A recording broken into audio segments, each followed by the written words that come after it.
Our strength is our demographic profile, and demographic profile can go the other way, which can never be healthy for society. If you look at the benefits of the FTA or the productivity of the FTAs, India has yet to achieve what it sought to achieve from the FTAs. Yeah. How do you crack the code of convincing the promoter families? Do you appeal to the next generation that, hey, Papa needs to do that, and then they go convince the dad?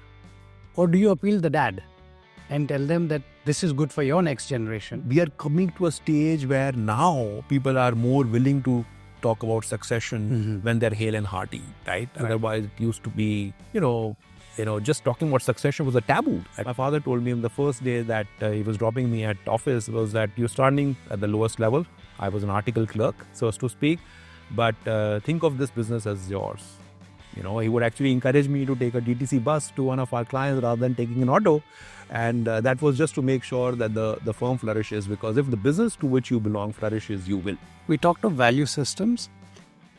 2 or 3 traits that you think have helped you and due to your value system to reach where you have reached. Well, I think the first thing is, hold on to your first impulse, because that may make you do things which, even if it is right, it might come out not so good. So hold on to your first impulse.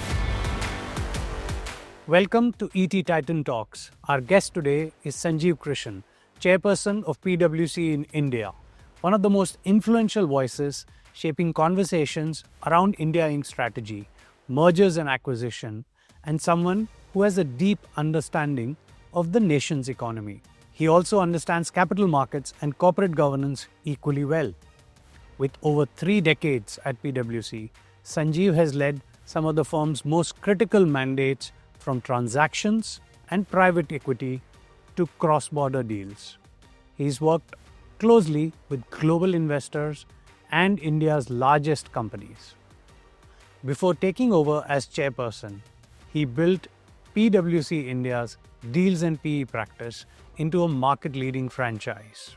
Beyond the firm, he plays an active role in policy and regulation, serving on SEBI's Primary Market Advisory Committee, as well as FICCI's National Committee on Stressed Assets. A chartered accountant by training, an economist by education, and a long-time observer of India's growth journey, Sanjeev brings a rare blend of market insight, policy depth, and ground-level deal-making experience to today's conversation. Very good, and happy to have you at ET's Titan Talks podcast. Pleasure to be here. Let's start where it matters most today for India: growth.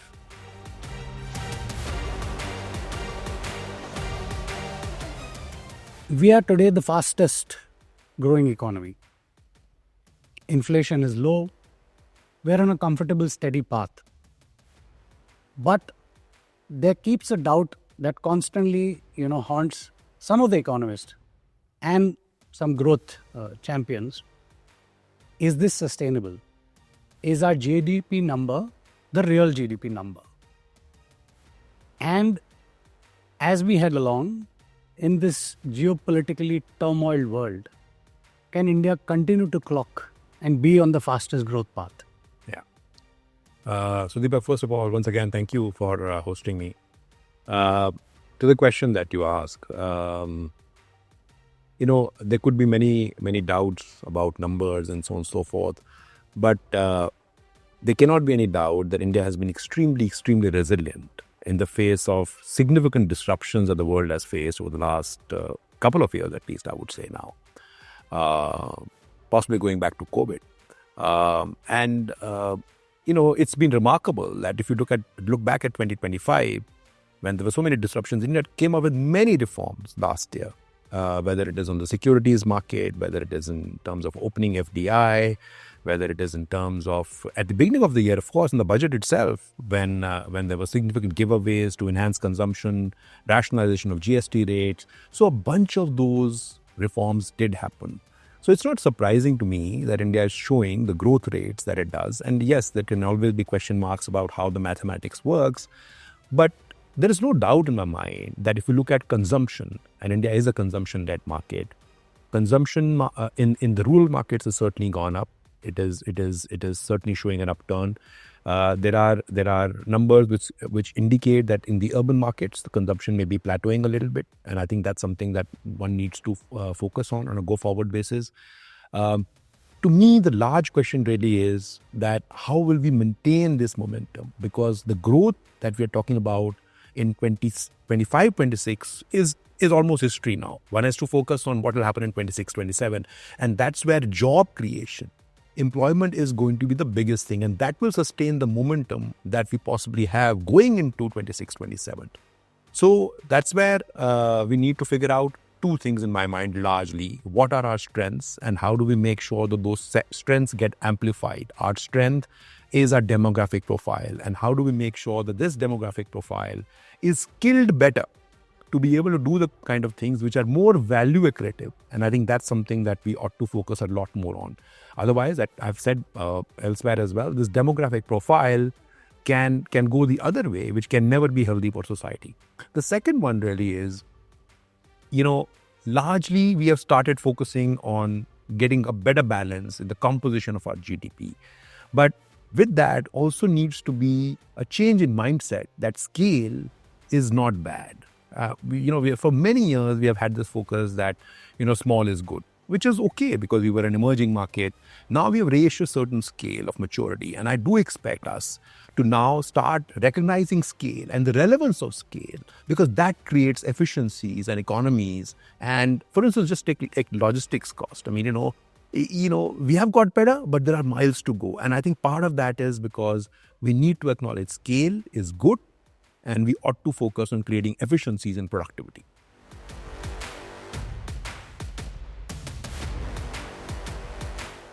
Sanjeev, you referred to the demographic dividend.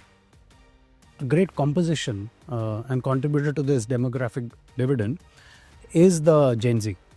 India is young.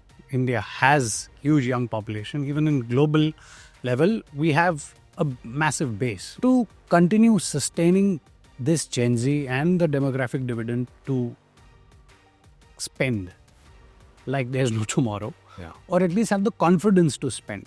The new millennial population and the Gen Zs, they will need confidence that the economy is on even keel.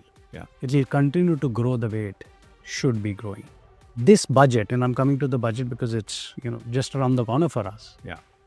What do you think needs to be done at the policy level, or even a decisive step, to ensure that Gen Z and the consumption trend continues?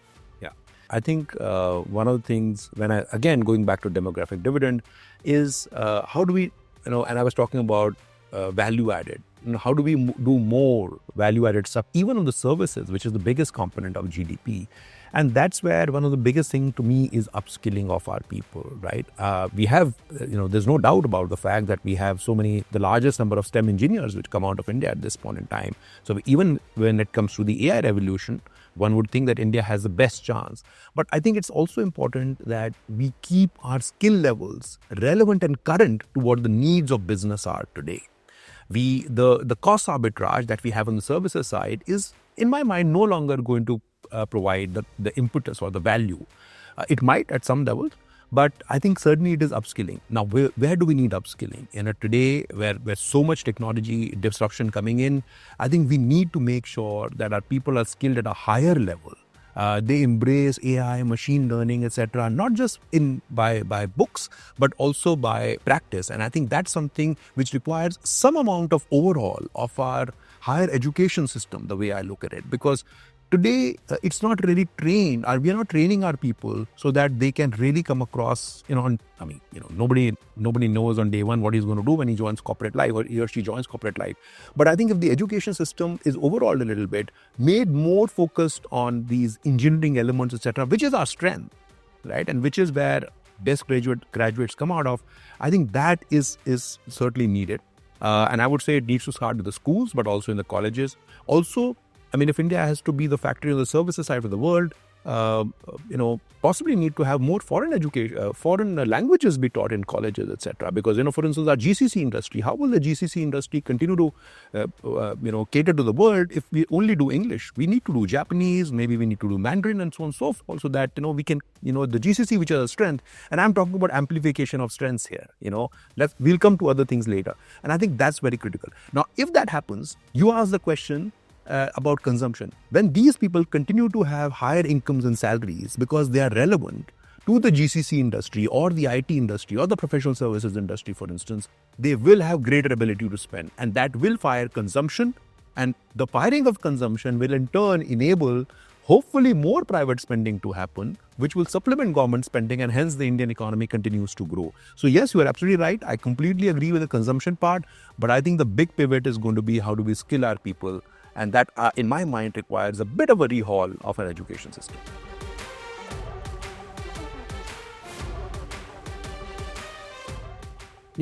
During COVID, large number of countries threw caution to the wind and said, spend like no tomorrow.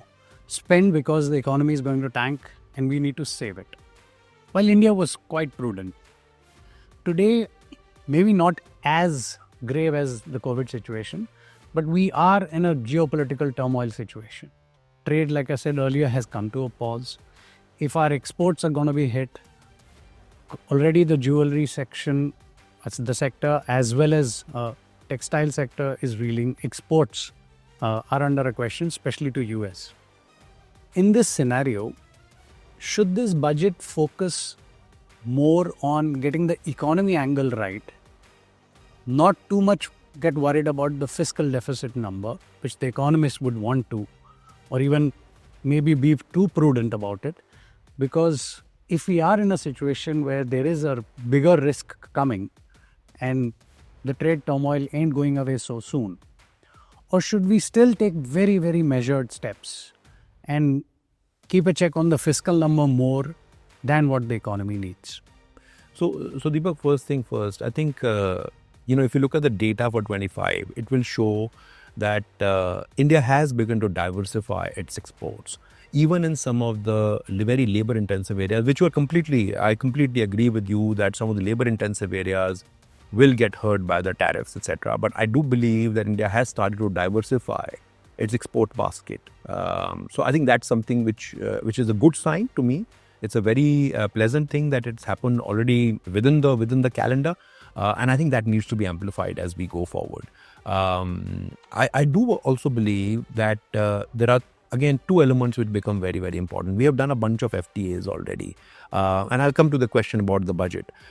We have done a bunch of FTAs already. I think it's very important that we supplement those FTAs by making sure that there is, for instance, state facilitation for some of these small and medium scale undertakings, so that they are able to use the benefits that the FTA provide them. And I think that's where, whether it is providing trade finance to some of these mid and small scale industries, whether it is providing them knowledge and ability to leverage what comes through the FTA, is very, very important. And I think that's one area where I believe more work needs to be done, because if you look at the benefits of the FTA or the productivity of the FTAs, India has yet to achieve what it sought to achieve from the FTAs. Yeah, it's still work in progress. Signing FTAs is great, but we need to make it work for us, and I think we still need some work to do. And I think that's where particularly the MSME markets, which is where labor-intensive industry, I think that needs some impetus and will need some support also. The big guys will do it by themselves. I think that's one. I think the second thing is that when we look at what will trigger, what will enable us to, and I was talking to you about the reforms of the 2025. I think one of the biggest thing which comes is that what we can do to make it easier for businesses to do what they're supposed to do. Business. I mean, the ease of doing business is something that we always keep talking about. And I think... what's left in ease of business? I mean, what are the bottlenecks that when you talk to clients, you experience or understand? I think one is, the challenge that they have typically is the very federated nature of our approval processes, etc. Many of those lie with the state government, etc., etc. And I must say that the states are also trying to compete with each other. But at times, some of the approvals take a lot longer than they would. I mean, I've had clients telling me that they go to one of our Southeast Asian economies and, they come up with a proposal and within 3 days they get the green light for the contract. Now, I mean, we are an emerging market, but, we also have this whole thing about being responsible and making sure that we're getting the best outcomes. And it's fair competition. So they have to go through a bidding process, etc. And I think that's something we possibly need to look at. That, okay, how is it that we have the best people responding to the tenders, whether they are government tenders or otherwise, and actually are able to deliver in a time-bound manner? We give them what they want. We give them the enablement, whether it is environmental approvals, other approvals in time, for them to be able to then give back, whether it is infrastructure development or any industrial development, etc., in time as well. And, I think that's where the whole thing about judiciary and, the litigation that at times they face is something that still requires some amount of work. And I think that possibly comes if we have very clear guidelines on what enablement that you need, in what time, whether the state and center will provide them, once you've identified a location, and what time will you get the output. And I think that's something that they find, a bit challenging from an Indian standpoint. But coming back to the question on the budget, and you mentioned that fiscal deficit and the balance. I see. Well, let's be honest. I think the government has been spending a lot on capex over the last few years.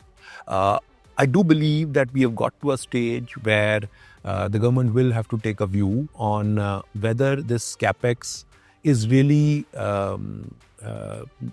creating outcomes at this point in time, because the ability of the economy to absorb the capex, public capex or public government's capex, is something that possibly, the jury is out on it at this point in time, because capital spending gives people the confidence that the government is spending to create long-term progress as opposed to just short-term give. It reflects the intent. Exactly. So, in some ways, I would expect the capital spending to continue, but maybe a little bit more measured is my view.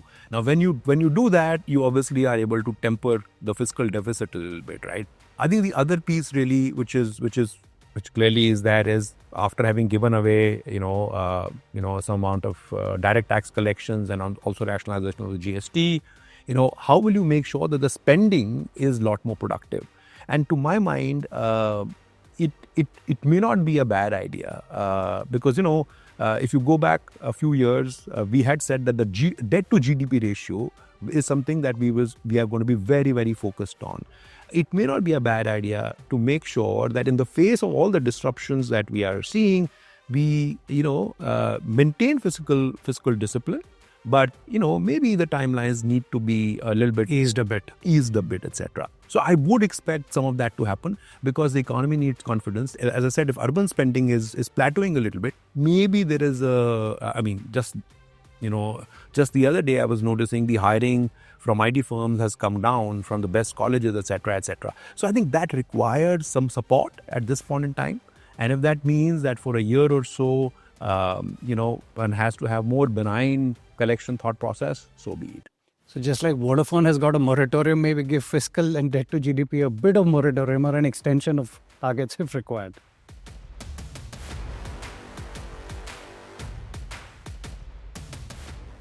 You worked extensively with promoters in the M&A space and private equity space.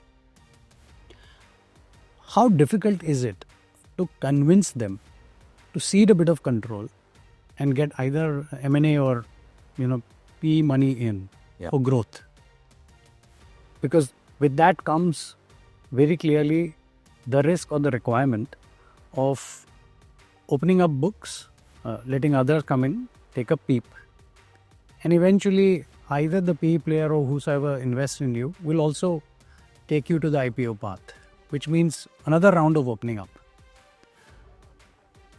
When you work with Indian promoters, what does it take to convince them? Or is it that the time has come now that they need it?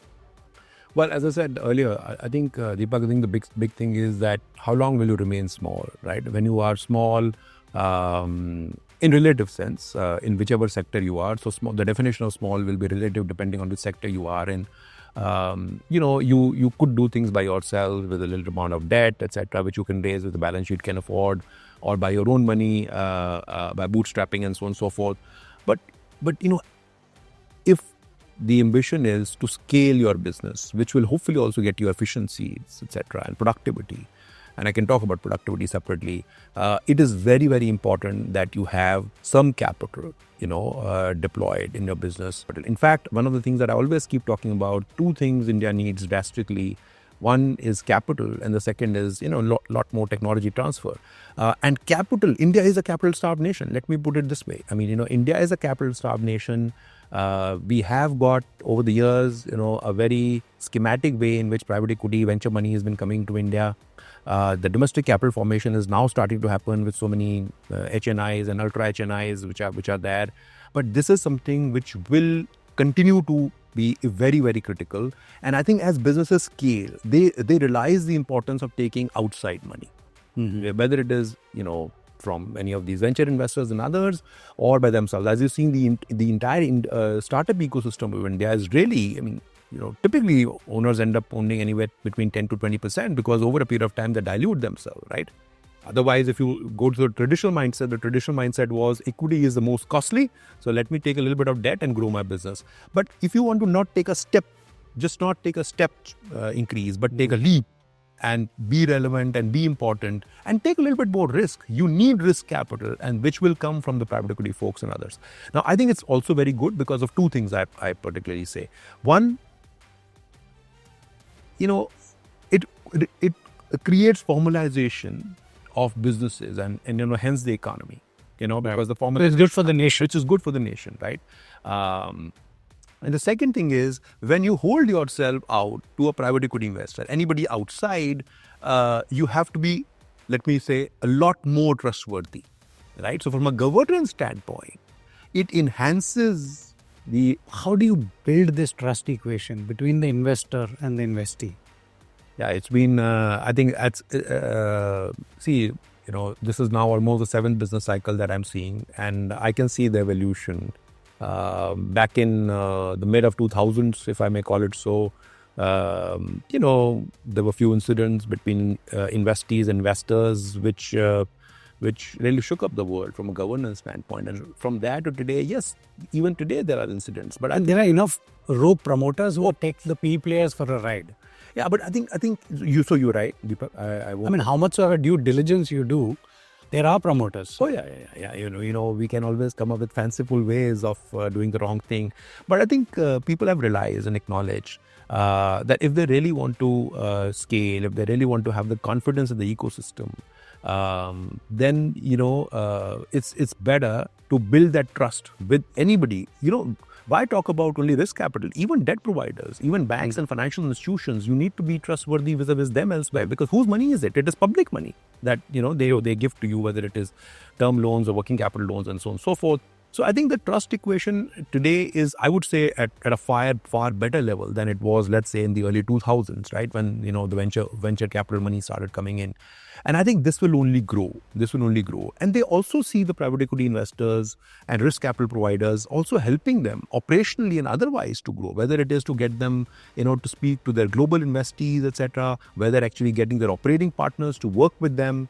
And they see those intangible benefits which also help them scale businesses. And I think that's something, it's in some ways, it's an equation where the private equity investors also wanting to enhance value in a short period of time, right? So they also want to do the right things with the business to enhance value, because it is about, at the end of the day, it's about, margin expansion, or of course, in some cases, multiple expansion. So unless margin expansion happens and the world recognizes, what you're doing, you will not be eventually fairly valued if you go even to an IPO. If you go for an IPO, even if it's a P-listed company, a P-invested company, unless you have the right kind of governance standards, unless you have you have to go through the SEBI, right? The RHP has a bunch of requirements, and if you have a bunch of issues with their financials and otherwise, you possibly will struggle out there. And that's the kind of discipline that the private equity investors get. So it's not to say that people want to do the wrong things, but I certainly say that getting external capital, getting risk capital has certainly the trust equation, the governance equation has certainly gone up.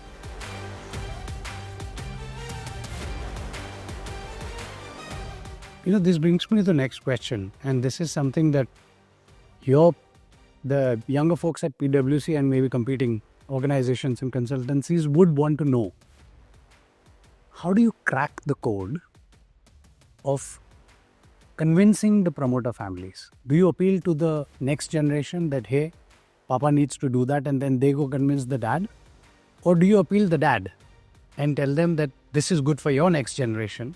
If you want scale growth, then you need to let this happen. Two learnings that have helped you crack this. Well, over the years, I've had the opportunity to work extensively with at least 4 family groups, etc., at different points in time, in different situations, And working with families, in my mind, is always, the head and heart equation, which I normally talk about otherwise as well.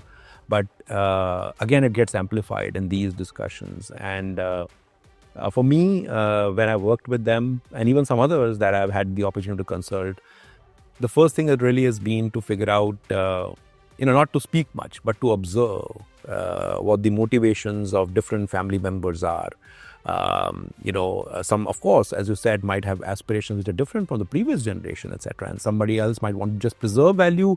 Somebody else might be willing to take more risk and create different value from different sets of businesses, etc., etc.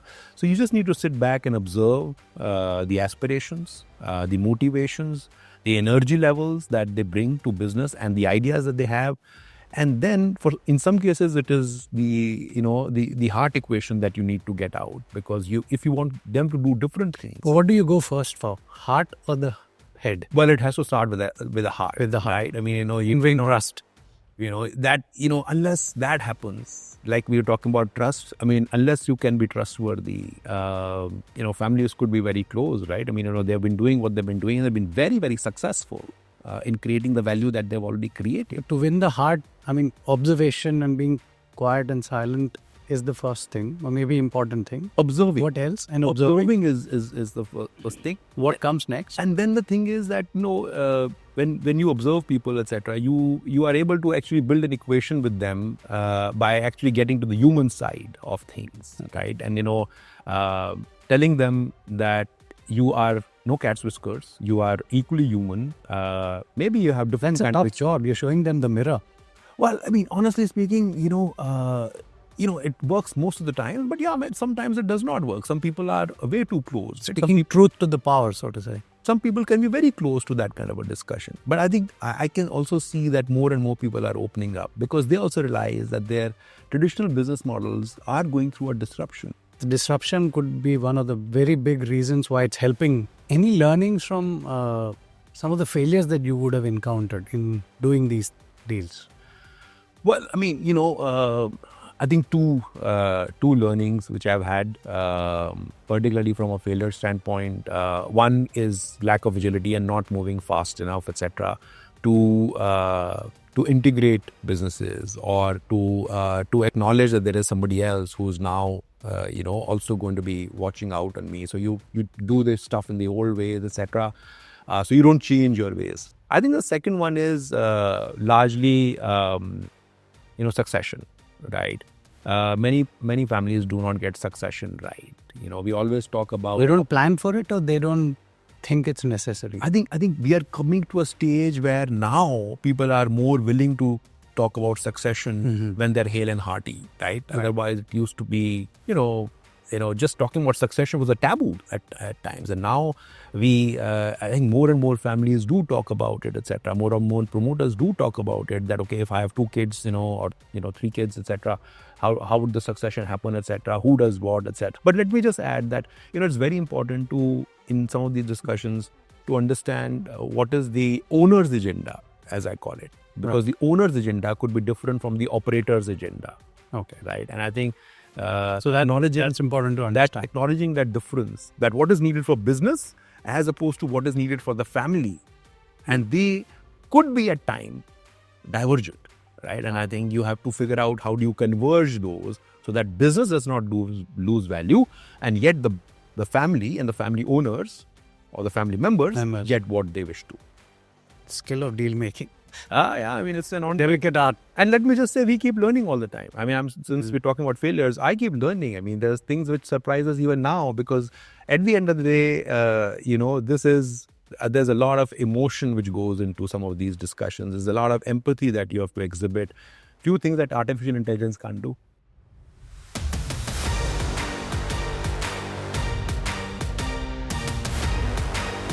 Admission of failure, how often do you do it, or do you encourage in your teams? Oh, huge. I mean, first of all, if I'm talking about my own teams, and if I'm encouraging them to invest, I think they will always hear me say that if you are investing, I will back you. I acknowledge that not every investment will succeed. And it's okay if we fail, right? If we fail on a few things, as long as we've tried, and we've tried the hardest, right? It's okay, right? I mean, if you have put our heart, mind and soul behind anything, it's okay to fail once in a while, etc. And failure will happen, right? I mean, nobody is perfect. Nobody will get 100% things 100% right. But let me tell you, I think the acknowledging failure is also a very, very critical thing, which, including in our business, it's not easy for people to acknowledge so. But acknowledge, you say that acknowledging something or acknowledging failure is the first step in trying to mitigate, or in trying to do better, right? So unless you acknowledge, you will not be able to do better. And I think you gloss over your failures, then you haven't learned. Yeah. And you can't just keep thinking that that did not work out. I mean, if that were the case, look at the Indian startups. I mean, most of the successful Indian startups have possibly had one or two ideas that failed or did not work out, and they're possibly the third or the fourth idea that has succeeded and created so much wealth. So yes, I mean, if they could do it, even somebody in professional service and business can do it. Why not us? So perseverance and pivot. We're ready for it. Absolutely. And I think the other thing is that, if you're talking about, let's say, organizations like us, etc., one of the things which, my father said and which I love to quote is that it might seem that I am a small part of a large organization, but whatever is my span of control, and I could be starting at the bottommost level, but is it mine? That do I have empathy and ownership mindset, even if I don't have anything to control? I mean, my father told me on the first day that he was dropping me at office was that you're starting at the lowest level. I was an article clerk, so to speak, but think of this business as yours. He would actually encourage me to take a DTC bus to one of our clients rather than taking an auto. And that was just to make sure that the firm flourishes, because if the business to which you belong flourishes, you will. So contribute yourself to begin with.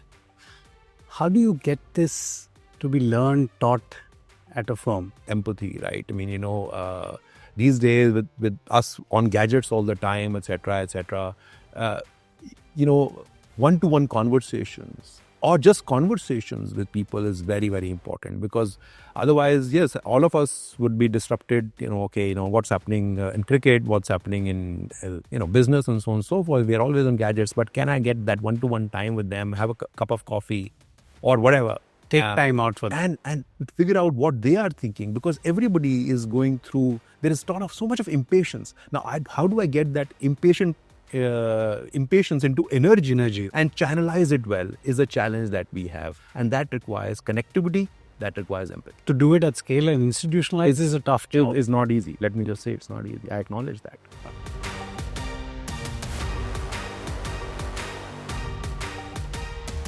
From emotions to economy, the big questions. Nation needs FDI. We're not very good at it currently. Yeah. Macro environment looks a bit scary at times.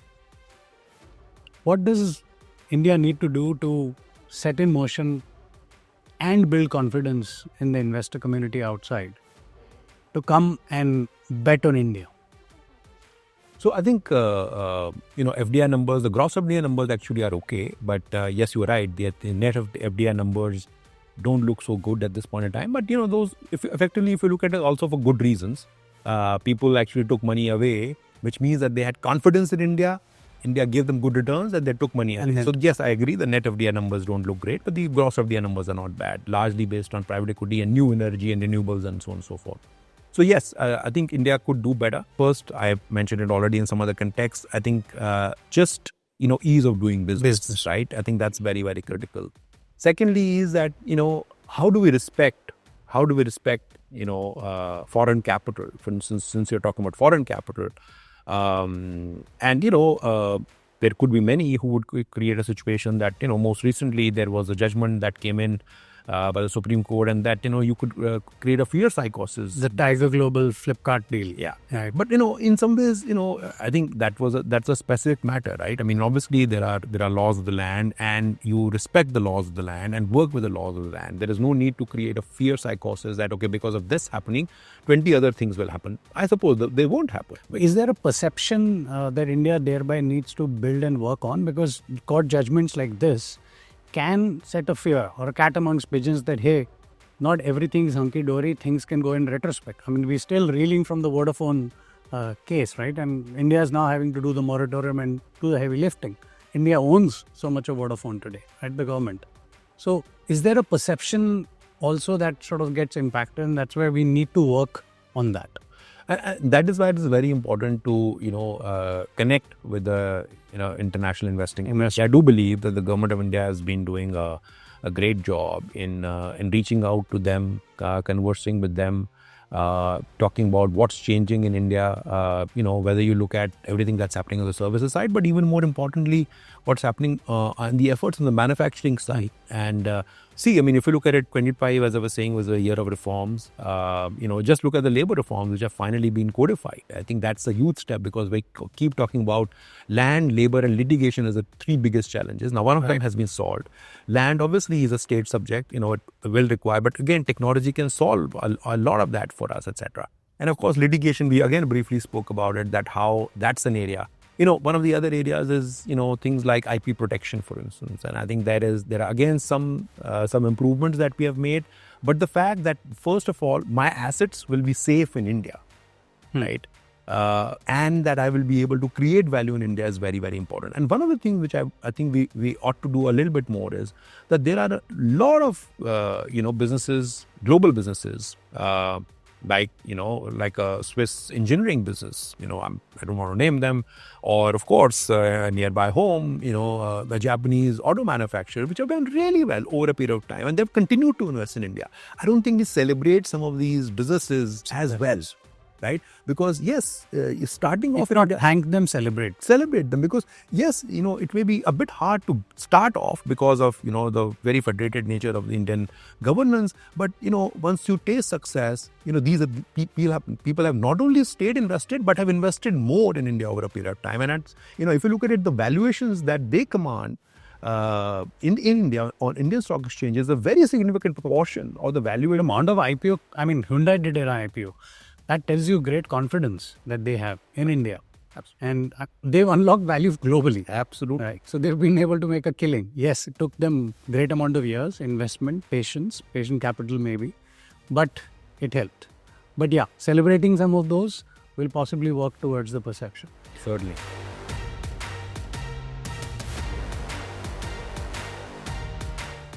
So we talked about FDI, which is outside in money. Let me switch to inside in. Private capex.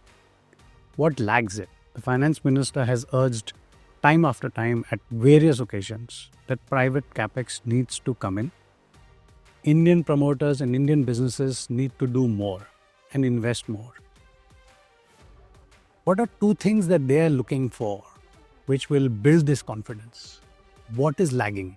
If you look at it today, India's manufacturing productivity is almost half. I mean, or give or take, maybe 55% or whatever of China's, right? And I think that really is. We still have a long to catch up. Long way to go. And large part of that is because of, we need to adopt a lot more automation on the shop floors. We need to be, we need to have. That leads to job losses, which is a concern.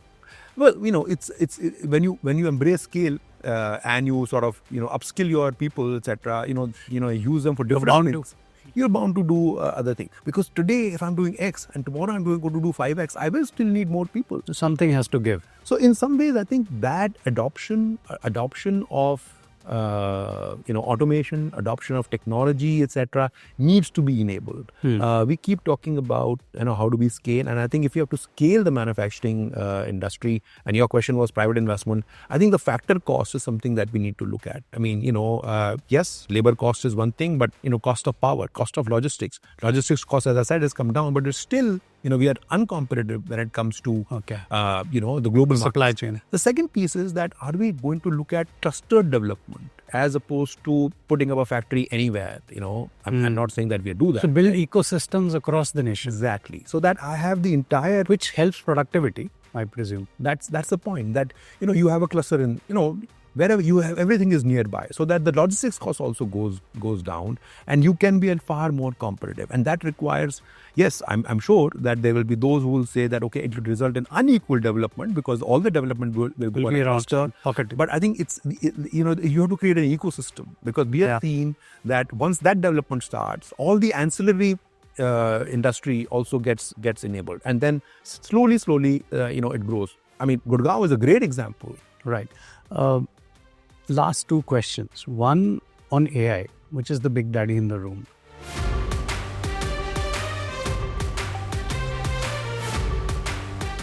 How much of AI will be used? AI workforce will be a reality in the next few years. Where do you see the opportunity when it comes to AI? And where do you see a concern also emerging because of the AI? So I think the opportunity is in embracing AI. As the famous saying goes, AI will not disrupt us. I mean, if we don't embrace AI, that will. And I think we need to embrace this. It is something like never before. And I agree with all the findings on all the sayings, etc. AI is going to be the way of life for us. Whether I'm somebody who's done 20 years of non-AI work, I need to embrace it as well. I mean, I need to do that as well.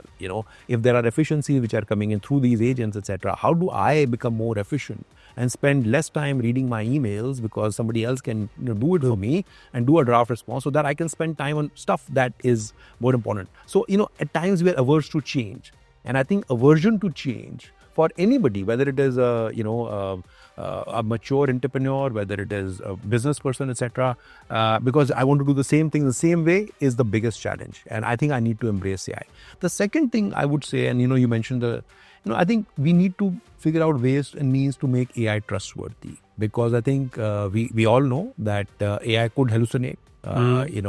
Trust is a big thing, and particularly from India's standpoint, where there are huge amount of haves, but there are large number of have-nots. Yeah. It's very important that if you are going to use AI at a mass scale, AI ought to be trustworthy. And I think building that trust in AI is something which I would think is very, very critical. Could actually you have an LLM which just creates trust in AI, right? And I think that to me is one of the biggest so earning that trust is important, and opportunities as well.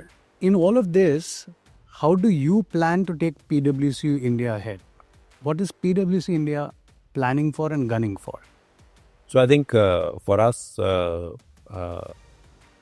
if I look at the next 5 years, we are focusing on what I call Kal Ka Bharat, right? Okay. And there is going to be a new emerging India which will come out of these young entrepreneurs we spoke about, these young minds, etc. And of course, the reinvigoration, if I may call it so, of these private businesses, entrepreneurial businesses which you spoke about. And I think huge bet on them. That's the first thing.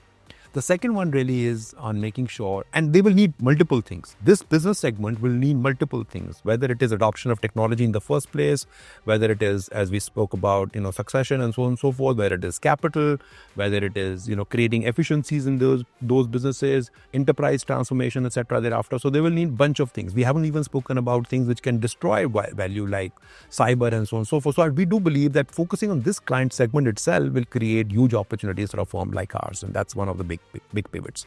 I think the second thing is one cannot undermine the role of technology in everything, including in what I would call our assurance business or our audit business, but also in tax. I mean, we were the first ones to actually come up with what we call the Navigate Tax Sub, which is a tool that we have created, which is being loved by tax professionals. So I think infusing technology in not just in your core consulting business, but also in your other businesses is going to be very, very critical, and that's something that will be important. For instance, if I look at my consulting and other businesses, the question would be that and more clients will ask for outcome-based work. So, how can I create efficiency and assetization of my business as AI disrupts our industry as well? And I think that's why I'm saying that, we have to work with AI, but that's the other piece for us. I think the third pivot for us really is to figure out when we look at the broader spectrum, and this is something that I possibly said earlier, that we are a people-led organization. If my people are not skilled for what my clients want, if they are not tech natives, then they will not be able to create that value, and they will not be able to create that impression that a firm like ours would want its people to. So investing in our people, in their upskilling, whether it is, and also in soft skills and others, is going to be very, very critical. So I think those are the three big elements from our standpoint at this point in time. And the last one, which I would say is that are you actually focusing on what is tomorrow going to be run?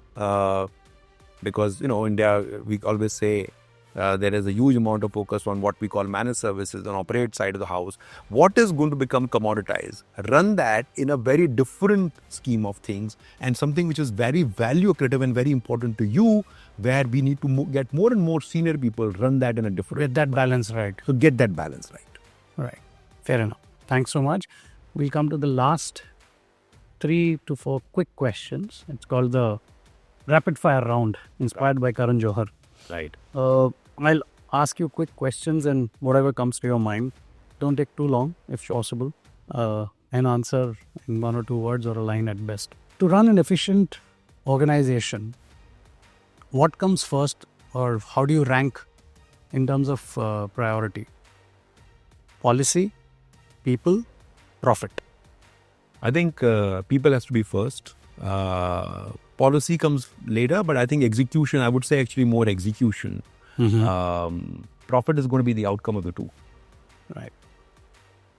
For Sanjeev, on a weekend, what matters most? Well, I mean, I certainly need to get healthier. So focusing on health comes a little on top. So I try and go to my gym weekends. My wife would like me to do more, but I just do weekends. So that's priority number one. Right.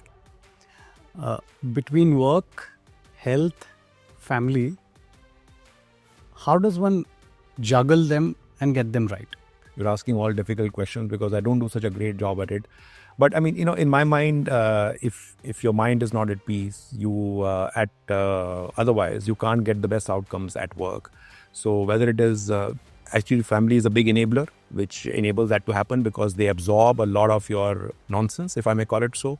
Health is critical because unless you have a healthy mind and a healthy body, you cannot sort of take the pressures of work.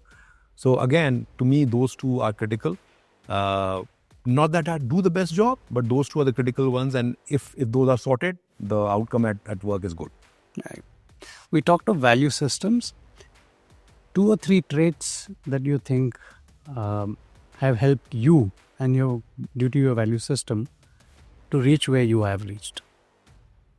Well, I think the first thing is, hold on to your first impulse because that may make you do things which, even if it is right, it might come out not so good. So hold on to your first impulse. Don't do things on impulse.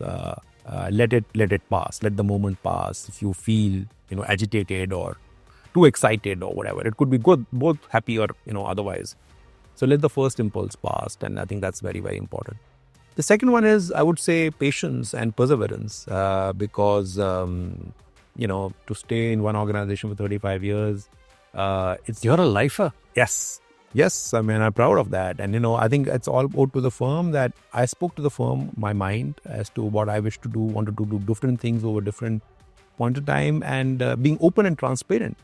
And the firm gave me opportunities over these years. So yes, patience, perseverance, and openness and communication are the other virtues to my mind. Great. Thanks a lot, Sanjeev. It was fun. It was learning and lots of patience building to have this conversation. Thank you so much. My pleasure, Deepak. Thank you so much. Thank you.